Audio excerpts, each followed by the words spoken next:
What's going on, everybody, and welcome to episode 19 of Bayou Buzz. I'm your host, Brandon Gowins, joined as always by Prep Baseball Louisiana Scouting Director Alex Armand.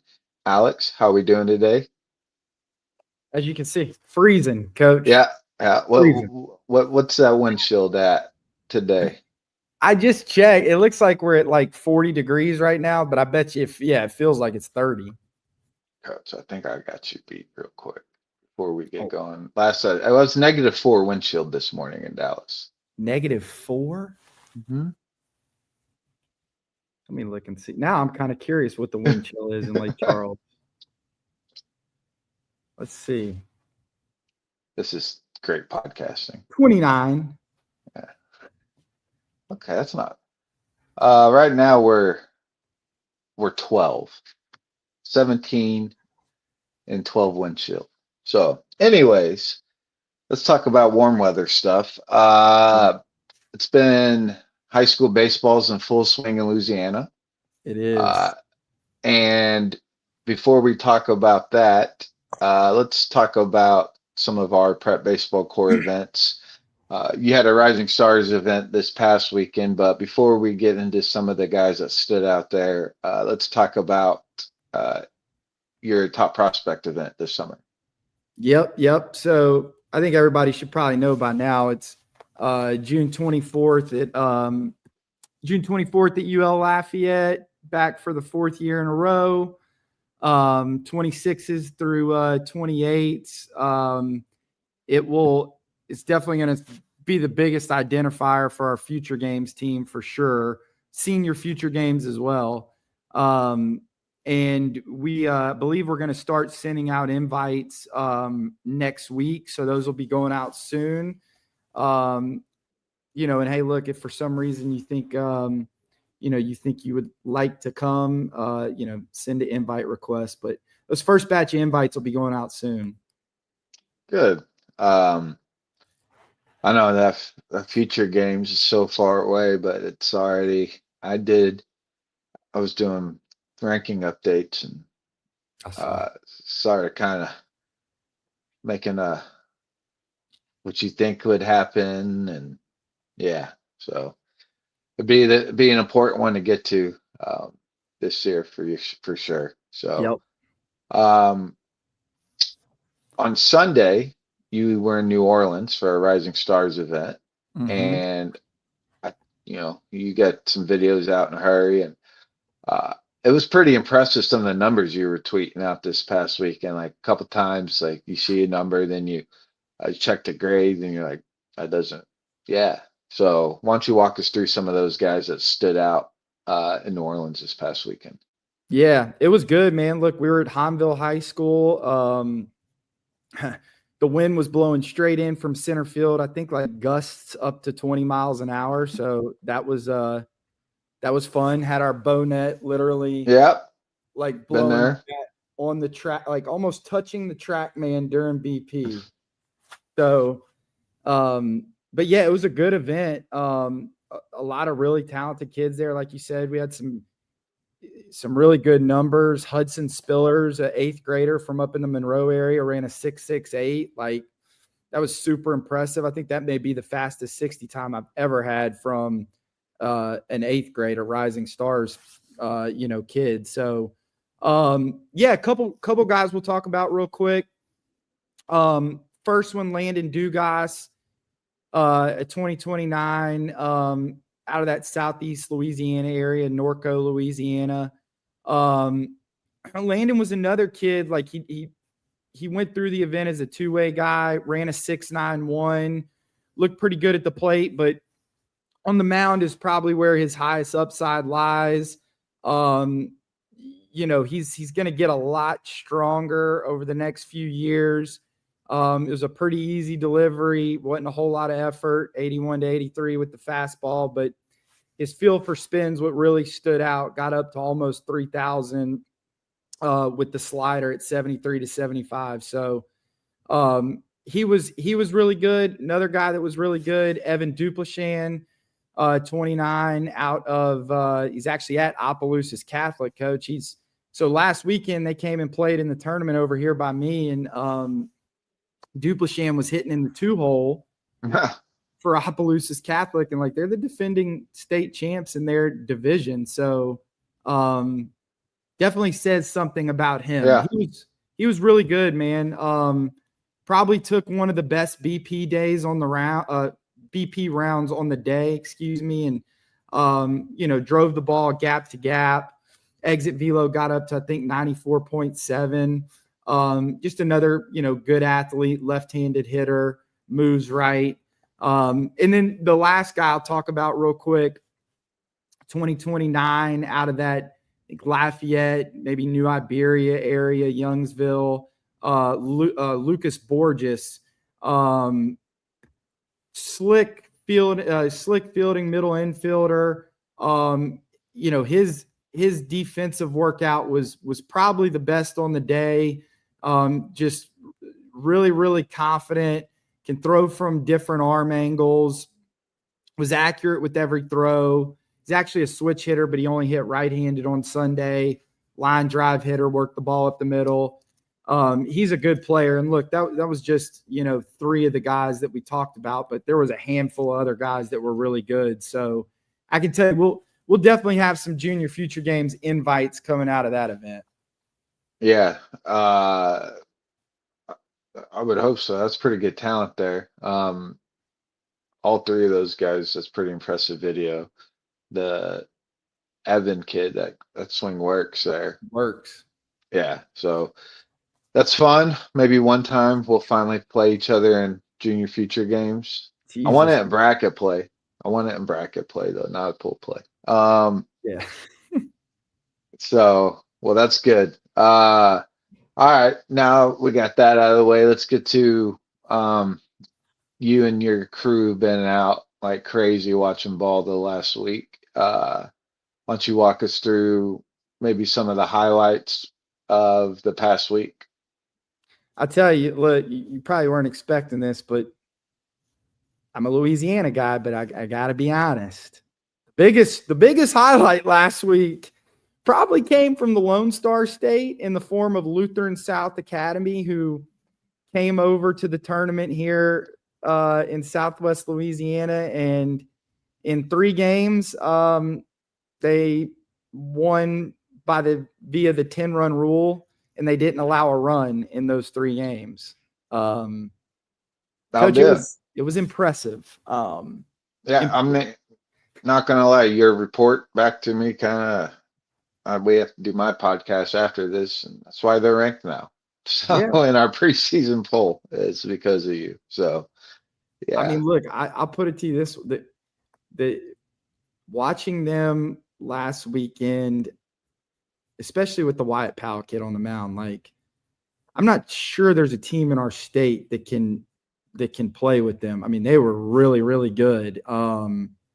So anyway, look, I know this is our Bayou Buzz, Louisiana, but when you see a potential top 40, 50 pick, right? Well, he's an LSU commit, so it's fair enough. Yeah, we can tie this in.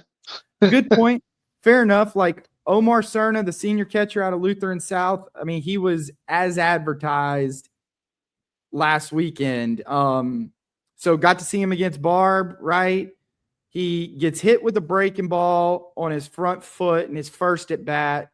And then in his second at bat, he gets, like maybe a first pitch breaking ball for a strike. And then they tried to bust him in 3 times in a row, small misses. But so like the count's 3-1.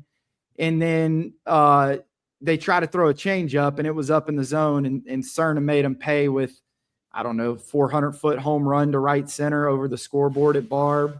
I thought he did a pretty good job behind the plate as well. Threw a runner out, 198 in-game pop time. Like he was really, really, really, really impressive. And there was probably a dozen scouts there to see him, and I can definitely see why after watching.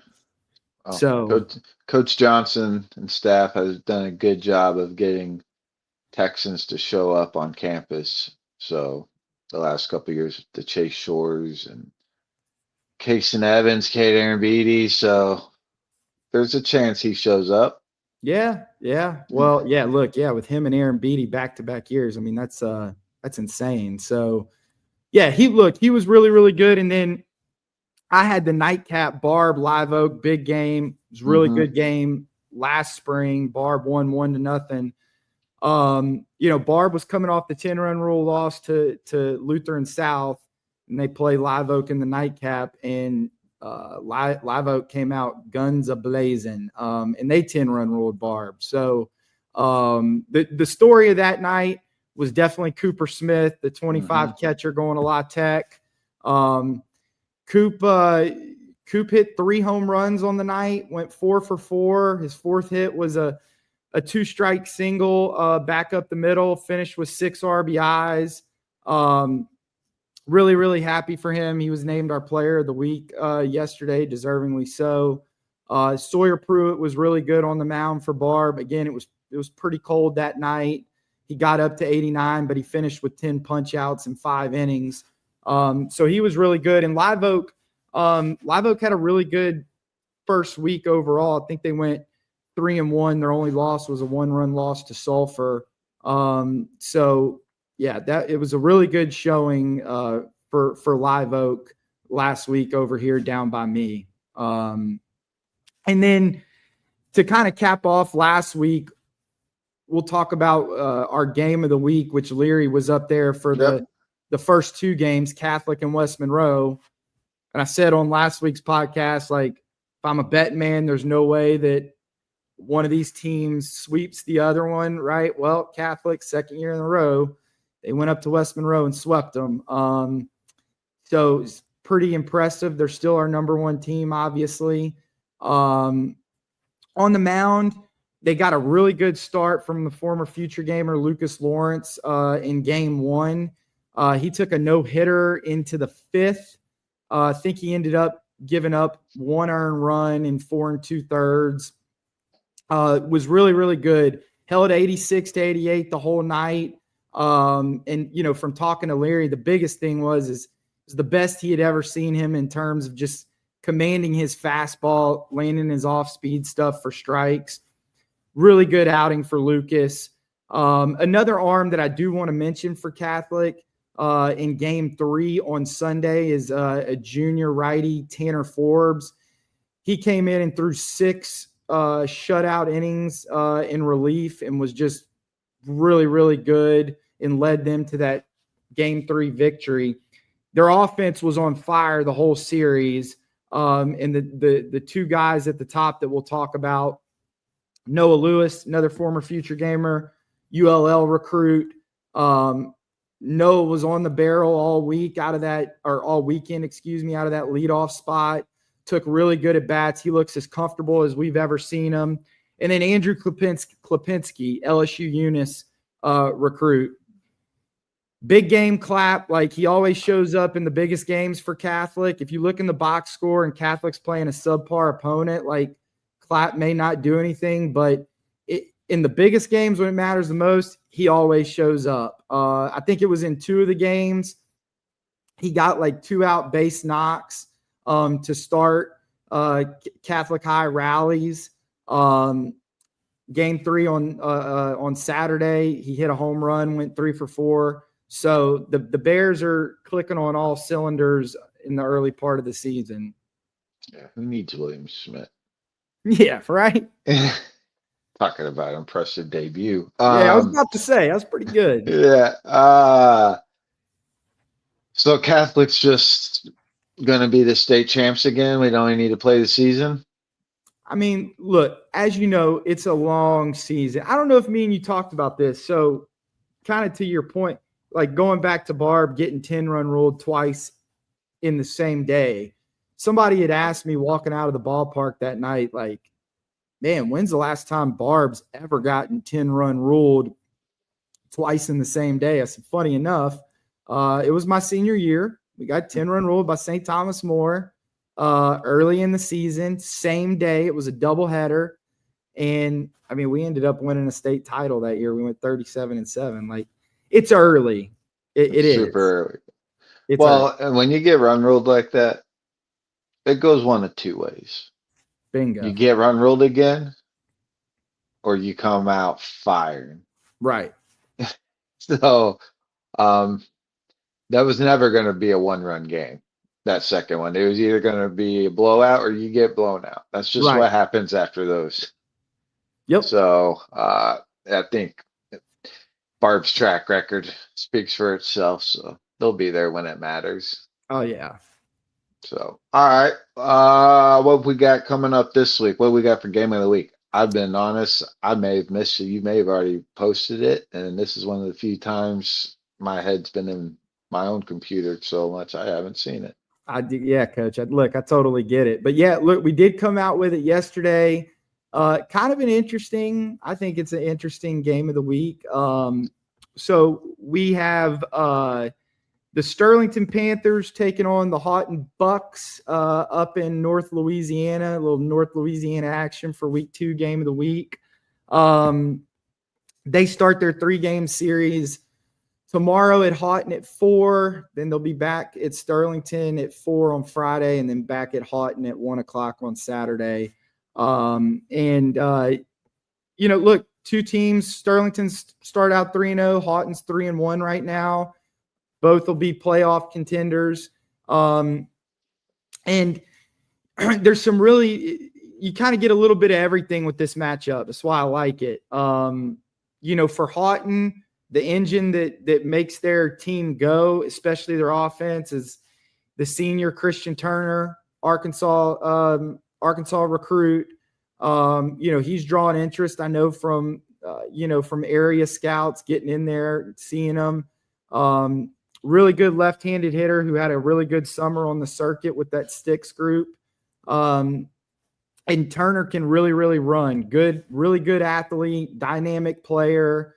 It'll be fun. It'll be fun to get to watch him. And then, for Sterlington, they made it all the way to the state finals last year, and they've got a lot back. Namely so their shortstop, Miller Sheets, former Future Gamer, Baylor commit. Miller's gotten off to a really good start throughout their first 3 games. I think he's hitting a little over 500, has a couple of doubles, he's driving the baseball well. So it'll be good to see Miller. And then the sophomore, Devin Downs, 2-way star, right? Saw him up to 91 last spring against William Patrick and St. Fred's. And he, in their first 3 games went 7 for 14 at the plate with a couple doubles of his own. So you got a good little mix, right? You got a potential, you got a draft prospect in our state with Christian Turner. You got Miller Sheets in the 26 class. You got Downs in that sophomore class. And then there's other really good players mixed in around him. So it should be a fun 3-game series. Yeah, that one. I love the fact that y'all do these 3-game sets. This is early in the season. It's so much fun. It is, Coach. Yeah, it's fun. And look, in addition to that Houghton Sterlington series, the Trey Altic tournament's going up in North Louisiana. So it's one of the bigger tournaments every year, probably the biggest one for sure in North Louisiana in that Monroe area. So we're going to get to see a bunch of good teams. I mean, from Hahnville to Ruston to Braylon Montgomery and crew at Walker. We'll get to see Cade Luker from Cedar Creek, who's a top 5 player in the 27 class. So yeah, it'll put a lot of focus on North Louisiana this weekend. I like it. That'll be fun. I'm excited to see Devin Downs just because that's a pretty exciting arm there. So yes. Yeah, that should be a good series. So anything else you got coming up? Hopefully the weather's good for you, as I'm kind of trying to decide if I'm headed down to Houston today or not, because I don't even know if they're going to get it in down there tomorrow. So I know. Well, I was going to say, yeah, if you head down to Houston, you better check schedules. I know the tournament we've got down here by me with, Brother Martin, Waxahachie, Concordia. They changed the schedule twice yesterday. And it looks like they're trying to move everything up in the day as early as they can, right? Before sun goes down and it really gets cold. So, yeah, no, nothing else going on. It'll be a good week too. Like I said, got the Altic going up north, and then you got Sterlington and Haught in that 3-game series, and then I've got several quality teams headed down my way down south. So, Coach, if you can believe this, look, me and the crew last week, shout out to Leary and Davis too. Like, we saw week 1, we've never seen this many games, but we saw 10 different games in the first week. It's pretty good, Coach. Good, yeah. It's about time Leary does something. That's right. Freaking guy. Ernest Keith. Yeah, it's about time, Tyler. That's good, Coach. It's good stuff. We're starting to get efficient at this. Feel like we actually covered a lot, but 20 minutes probably good. People probably don't want to hear us talk forever. Bingo. So cool. Well, thank you all for listening to episode 19 of Bayou Buzz. Go like and subscribe. I always forget to say that. I remember there. So go like and subscribe, please. And we'll catch y'all next week to go over what y'all saw this weekend and the upcoming game of the week. Oh yeah, we'll have plenty to go over. Yeah, good stuff.